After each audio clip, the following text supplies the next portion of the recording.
Hello, everybody, and welcome to another episode of Talking HTML, the audio video internet thing for web developers who are just starting out. This is episode number 40 something or another, and I am your host, Tom Norman. And today I am going to be talking about CSS positioning, showing you my HTML and my CSS code on stream here. This is the first time I am doing this, so you are going to have to deal with me fumbling about for a while, and probably my dogs barking because they've been whiny little dogs all day. So first thing we're going to start out with is looking at the HTML. And I am going to move us over to the main show. This is what I'm going to be working with today. On the left-hand side, you're going to see the HTML. And in the middle of the screen, you're going to see three boxes all nested. Different colors, titled Box 1, Box 2, Box 3. So first, on the left-hand side, we're going to be looking at the HTML. Start out with the doc type, open up with the HTML. I have my head with the style sheet being attached to the screen.css. Close out the head, and then I have my body set. Inside the body, I have three nested divs. Well, two nested divs inside of a third. So my first div opens ID equals box 1. Inside of that is in H2, so that's my heading. That's showing box 1. After that, I have my second nested div, which is box 2. So open up that div, ID equals box 2, with an H2 of box 2, which is that heading. And then inside nested that is an open div with box 3 as an ID, H2, box 3, and then close out that div. So I'm closing out box 3, and then right after that, I'm closing out box 2. And then after that, I'm closing out box 1, and then closing out the body and closing out the HTML. For a lot of this stuff, I have some other shows in regards to your basic coding. I should have looked that up before I started this so I could give you reference. But if you go back through the archives, shaffincreative.com or any place where you can get a podcast, you can go and find how to open and close your divs. If you've made it this far, you know this stuff already. So classes, IDs, and opening and closing your elements should not be an issue. So I'm not necessarily going to gloss over that, but kind of did. The next thing we're going to look at is CSS.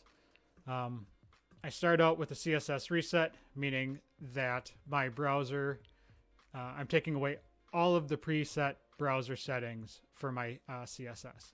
So I'm setting body, H1, H2, everything, getting rid of the margins, getting rid of the padding, putting the font size to a basic 10 pixel. So if you're a person who uses M's, which I recommend doing, it makes it really easy to size your fonts. If you go with a base 10 as your pixel size for all your fonts, you can then adjust accordingly. You can make your H1 2M, which would make it 20 pixel. 2.5M would be 25 pixel. 1.5M 15 pixel. You get the idea. It's an easy way to know exactly what your headings are going to be as far as your font sizes. So we have that set up to a base 10. Min height is 100 variable width. So that's 100% of the view width, not variable width, view width. So that's your screen. Max width is 100%. Animations are blah, blah, blah, blah, blah. Okay, so now here we're done with the end of the CSS reset, and we're going to start with box 1, H2, and so on. So I have it set to everything is displayed as a block. Under box 1 here on the left, we have border, 1 pixel solid. I didn't really need borders, but I have it in here just so you can visually see that I'm adding a border. The background is black, so box 1, we have a black background. We have a height of 500 pixels and a width of 500 pixels, so it is literally a square. Margin, I have it short-coded, so 10% top, 0 right, 0 bottom, 10% left. That gets it away from the edge of the screen. H2, so the $sign or hash mark, whatever you want to, or $sign. The hash mark box dash 1 space H2. That's how we're designating it, or we're selecting it in the CSS. We have a font size of 3M, so that is 30 pixels. And we have a color of white. So it's not background color, it is color. When you choose color as a CSS selector, that is choosing the font. Underneath that, we have box 2, display block, border 1 pixel solid. Background is white. We have a height of 350 pixels and a width of 350 pixels, so as a block as well. And by default, the font color is black. Or not by default, by selection here. We have a font size of 3M, so that's 30 pixels. And then finally, we have box number 3, nested inside of box 2, which box 2 is nested inside of box 1. We have a display of block. We have the border. We have a background of purple. We have a height and a width of 175 pixels. And then we have a font size of the H2 of 2.5M, which is 25 pixels, and a color of white. Now that we have the HTML and the CSS set, and as a side note, I will have all of this in my show notes, so you can just copy and paste my HTML and my CSS to start if you don't want to type it all out, or if you just want to pay attention and kind of watch to see what I'm doing here. So, getting back to the actual show, the position property specifies the type of positioning method that is going to be used on your element. And there are 5 different position values. There's static, which is your default, relative, fixed, absolute, and sticky. Static is how all of your HTML elements are positioned by default. They're not affected by the top, bottom, left, and right properties. So inside of all of these static, relative, fixed, absolute, and sticky, you will be using the properties bottom, left, right, top, and ZIndex. Bottom sets the bottom margin edge, left sets the left edge, right sets the right edge, and top sets the top edge. ZIndex sets the stack order of the element, so you can go from 0 to 1,000,000 if you want to.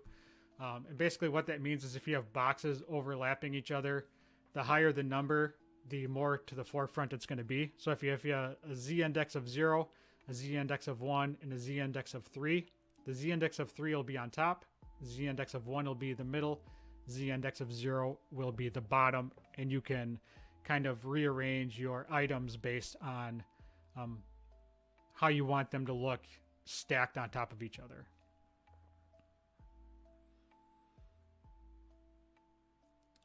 So an element with a position of static is not positioned in any special way.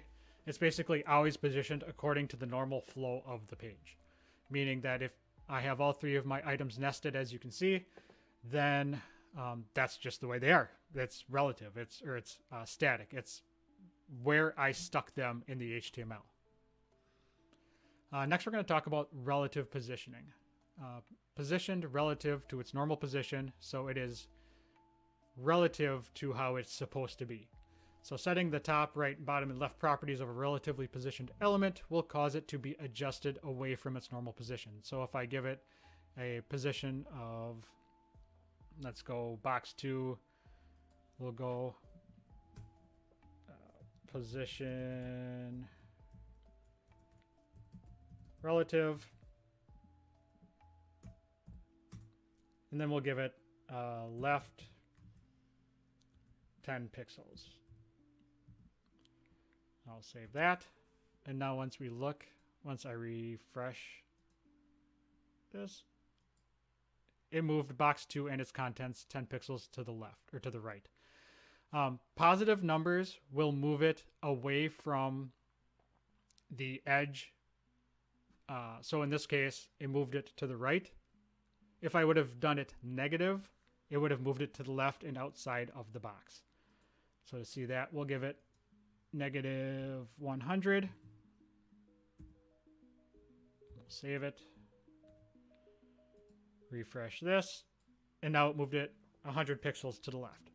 And this is how you can get some pretty decent looking websites just by positioning your blocks that are stacked or to the left or to the right of each other and stuff.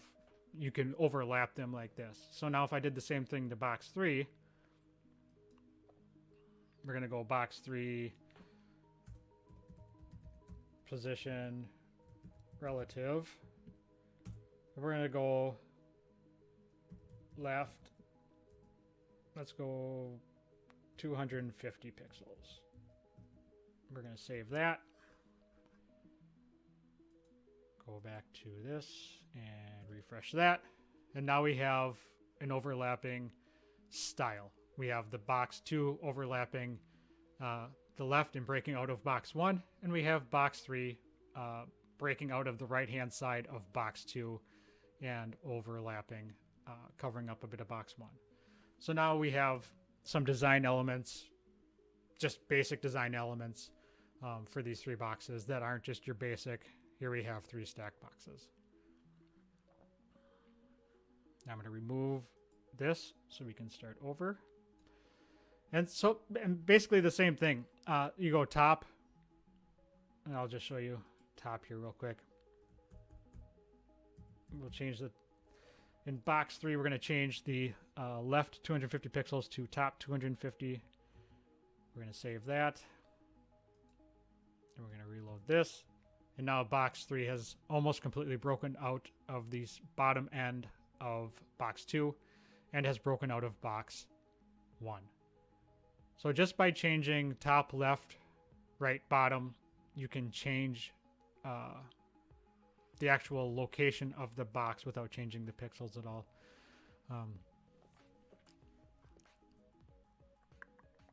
And remember, negative brings it in the other direction. So if I did negative 250 pixels, that would break it out of the top of the box. And now it's broken completely out of box 2 on the top end, and it's covering up the H2 wording of box 1 and is broken out of box 1 as well.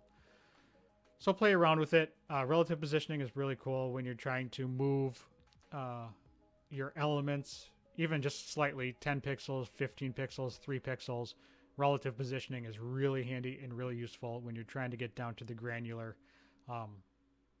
and even when you're trying to do some big things. The problem that you're going to run into with a lot of this positioning is when you resize your screens, you're going to have to do some media queries to try and get them to flow properly at smaller screens like your tablets and your phones.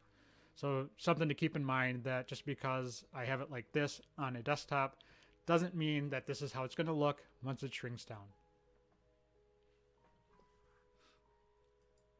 So now getting back to it, we're going to remove this, and we're going to remove the top 250 pixels from box 3. I have to remember to be very specific when I talk because this is also going out in podcast form. So we're going to go back to the browser, reload, and everything goes back the way it was because I removed the left and top properties of the CSS from box 2 and box 3.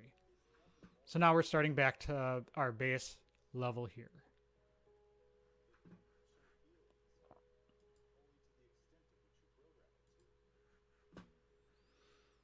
Next up, we have fixed, positioned relative to the viewport. And the viewport is your screen, which means it always stays in the same place even if the page is scrolled. Top, right, bottom, and left properties are used to position the element, of course.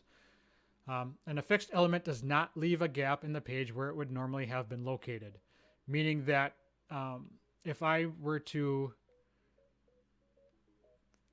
put box 2 in a fixed position, it would actually physically leave that spot and not leave a gap. So when you float items, it's kind of it removes it from the flow of the website. I guess is the best way to put it. So by changing it to fixed, let's do box 1. Let's make box 1 fixed. is fixed, if I could spell properly. And I just distracted myself, so we'll go position fixed. We'll save it, and we'll just see what happens if we don't designate anything at all. If we just don't give it a top, left, bottom, or right. Nothing really happened. It moved down a little bit. It's a fixed position. It's where it's at. So nothing really happened. Now, let's give it a top of 20 pixels and a right of 45 pixels. Control save. So box 1, I just gave a top of 20 pixels and a right of 45 pixels. Let's reload. There we go. It is more than 45 pixels on the top, and let's see why that is. Probably because I have a margin of 10%. So it's going the 10% and then another 20 pixels beyond that 10%. And then it's 45 pixels to the right. So we have 45 pixels here. 10% gets us right to about this point, and then another 20 pixels underneath it. Now, everything inside of that box has moved because I took that entire container and applied it to the main box. Going back to it, we are going to remove the position fixed and the top 20 and right 45 pixels, and we're going to give box 2 a position of fixed. So we're changing it from relative to fixed. And we're going to give that a bottom of 100 pixels and a right of 50 pixels. We're going to save it and refresh the browser.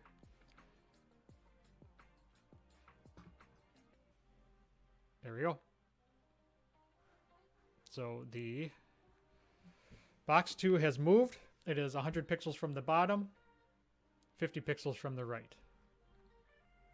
And as you can see, as the screen scrolls, that box goes nowhere. That is where it lives. That is its new home and will not be going anywhere. Now, I can do the same thing with box 3. We will give box 3 a fixed position.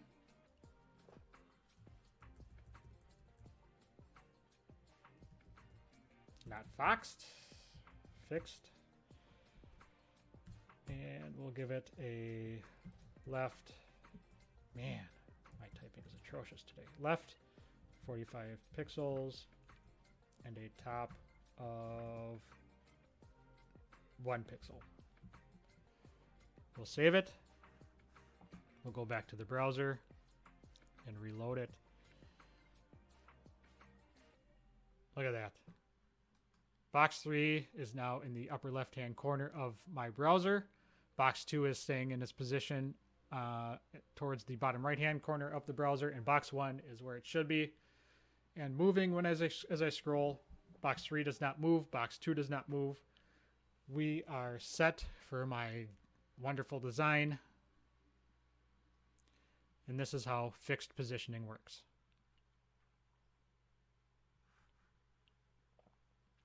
Now, disclaimer, same thing, mobile browsers, tablets, phones, whatever. As it shrinks, these boxes are literally going to stay in this exact same position. So as you shrink your screen, you run the risk of covering up other content. So you will have to run media queries or see how your content flows based on these fixed boxes.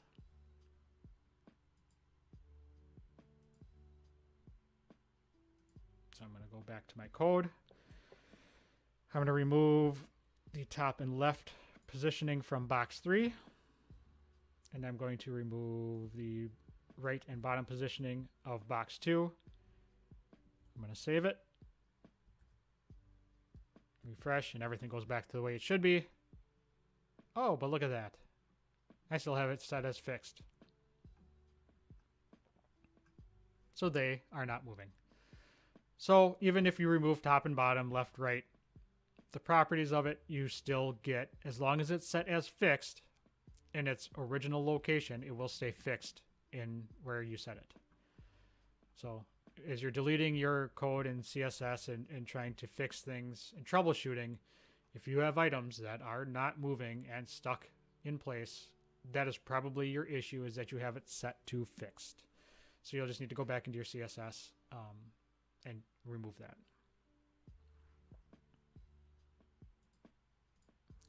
Next up is absolute positioning. So absolute positioning is a position relative to the nearest positioned ancestor. So instead of positioned relative to the viewport like fixed. So what you're doing with your box is, instead of making it relative to the actual screen, you're making it relative to the next positioned, I quote, positioned element. So box 2 and box 3 are both positioned right now. They both have a specific position. If I change box 3 to, let's change box 3 to absolute, it will no longer be to the screen. It will be to box number 2, because box number 2 has the position of fixed that is specifically positioned. So by positioning box 3 to absolute, it is going to be going off of box 2, which is the nearest positioned ancestor. So ancestor meaning nested. So you have your HTML, you have your body, I have the div inside of a div inside of a div. So if I had the body positioned relative or static, if I specifically made the body static, I could then position box 1 absolute, and that would be based off of the body of the website. The same with box 2. If I had box 1 positioned anyway, static, if I had it specifically in the code positioned, I could then position box 2 absolute based off of box 1. So that's what I'm going to do with box 3 here. So box 3 I have positioned absolute. We're going to go top 10 pixels and right 25 pixels. So now, in theory, as I go through, box 3 will not break out of box 2. It'll stay inside of box 2 because that is where it's taking its positioning from. So we'll reload. Here we go. So now box 3 is, how many pixels did I do? Box 3 is now 10 pixels from the top here. And, what did I say? 25 pixels from the right. So we have this positioned inside of here. That is basically its fixed position, but close or inside its own container. So let's go back and try that again. So let's go, what happens if I do box 2? Let's just try something. Box 2 is going to be absolute. We'll just go left 25 pixels.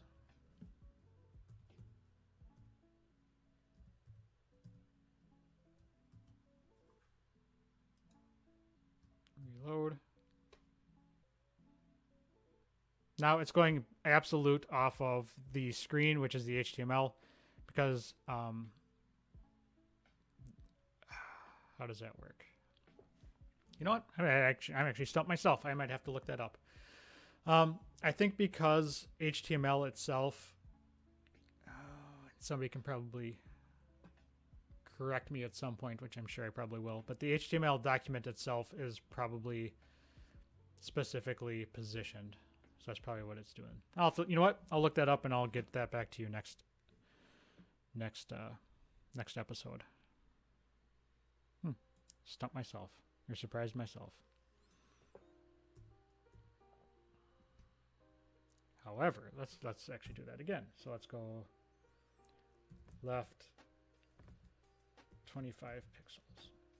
And then we're going to set box 1 to position relative. We're going to save it. We're going to go back here, control reload. There, now we fixed it. By designating a position for box 1, instead of box 2 being 25 pixels off of the screen, it is now 25 pixels off of box 1, the way that it should be.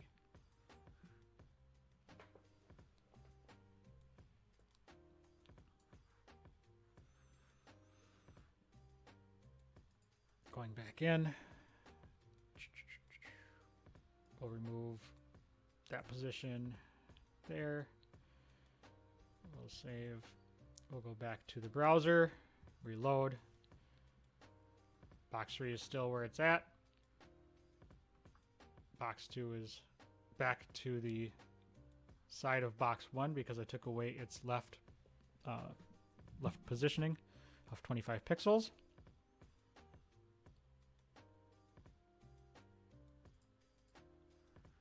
And next, I will talk about sticky. So, a lot of you have probably heard of sticky menus. Making something sticky, quote unquote, makes it stop at a certain position on your screen after scrolling. So, it's basically, it's a position based on the user's scroll position. A sticky element toggles between relative and fixed depending on the scroll position. It is positioned relative until a given offset position is met in the viewport. Then it sticks in place, like position fixed.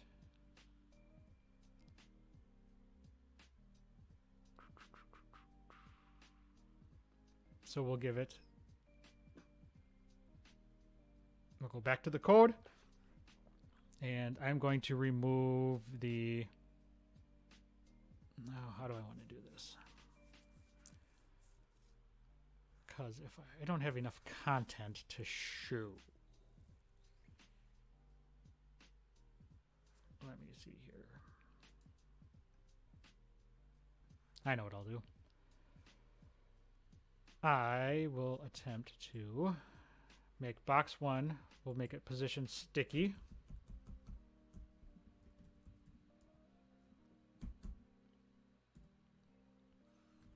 And we'll give it top position. So once it reaches, let's call it, let's see what happens, 300 pixels. So once it hits 300 pixels from the top, it'll stick. It'll stop moving as the screen scrolls. So everything, if I had a whole page load of content that scrolled for 20 minutes, as I scrolled, box 1 would stay at the top of the page once it hit 300 pixels from the top, and all the content would then flow underneath it as I continue to scroll. So I saved that. We're going to go back to the browser. We're going to save, control save. Oops, not what I wanted to do. Control reload. And it bumped it down. All right, so let's try. Oh, it bumped it down because it is 300 pixels from the top. Okay. Let's try giving it 100 pixels. Let's see if that makes a difference. Control save. Control load. So if you notice, it stops as I scroll, as I'm holding onto the sidebar here. The box goes up about 100 pixels and then stops, but I'm able to continue scrolling. So if I had more content underneath, that would continue to scroll up. So my recommendation for you to try this out would be to add more content to your document and then, you know, just add a whole bunch of blocks, colored blocks, or even just one colored block that's like 1,000 pixels tall. And actually, I can probably do that myself. So we're going to go to the HTML. We're going to add a div. We'll call it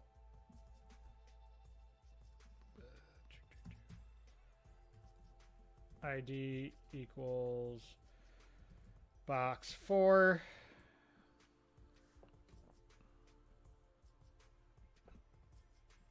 Save that. I'm just going to copy the CSS from box 1. Control copy. Go down to the bottom. Change the box 1 to box 4. We will make it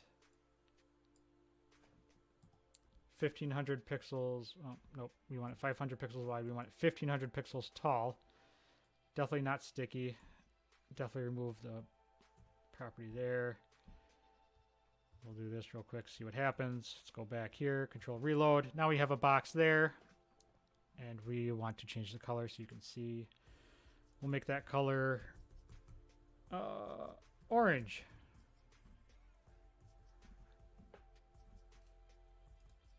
Control reload. Now we have an orange box. And as you can see, as I scroll, the orange box flows underneath box 1, box 2, and box 3 because box 1 is sticky. And once it hits 100 pixels from the top, it is stopping. And we scroll, and now we got to the bottom of the orange section here. That's how sticky works. That's how you create a sticky menu in CSS.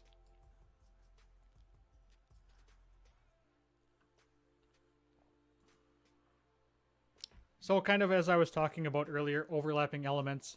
When elements are positioned, they can overlap other elements, making it nice to have kind of a boxy layout, or you can kind of overlap images onto other content. ZIndex property specifies a stack order of an element. So kind of as I was saying earlier in the episode, the higher the number, the more to the forefront it's going to be. So if you have 50 elements that you have a ZIndex on, as you change the ZIndex, they're going to go three-dimensional closer, I guess you would say closer or further away from the front of the screen. If two positioned elements overlap without a ZIndex specified, the element positioned last in the HTML code will be shown on top. So looking at my HTML, as we have div ID box 1 and div ID box 4, if I did not have, because I don't have them Z-indexed, the one box 4, if they overlapped, would show up on top because this is the last one. It reads it kind of like an English book, left to right, top to bottom. So going top to bottom, box 4 is the most recent item, and that shows on top. If I moved box 4 above box 1, so if I moved it from here and moved it up top here, then box 4 would be first, box 1 would be second, and box 1 would then be on top if I position them on top of each other.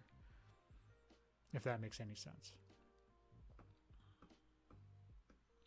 And that is basically positioning in a nutshell.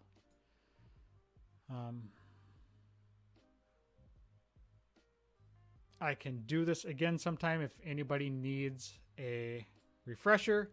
If anybody wants to have an actual conversation about it, I would love to talk to you about it. We can do something like this. We can do a Twitch stream, or you can hit me up. I have a Discord channel, which I will put in the show notes, as well as the chat here. Join our Discord. We have a bunch of channels in there for HTML, CSS, web development in general, writing, video games, stuff like that. I will put everything in show notes, like I said earlier. I appreciate everybody who popped in. Plant Lamp, thank you very much. I saw your comments. I appreciate you stopping in. And if you have any questions, feel free to let me know. Hit me up on Twitter at Tom M. Norman, TOMMNORMAN, or Schaffen Create, SCHAFFEN CREATE. Schaffen Creative.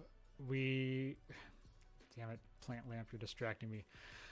Shopping Creative is my side business. That is where all my work goes. That's where my writings go. I have a new book coming out probably in the next couple months that I'm editing right now. And I will be doing this again. Hopefully next Friday, same time, 11-ish Central United States time. I will be talking about... what am I talking about? What am I talking about? Let me know. Tell me. CSS animations. I will be doing an animations demonstration using CSS next week or the week after, depending upon how my job goes and how busy I get.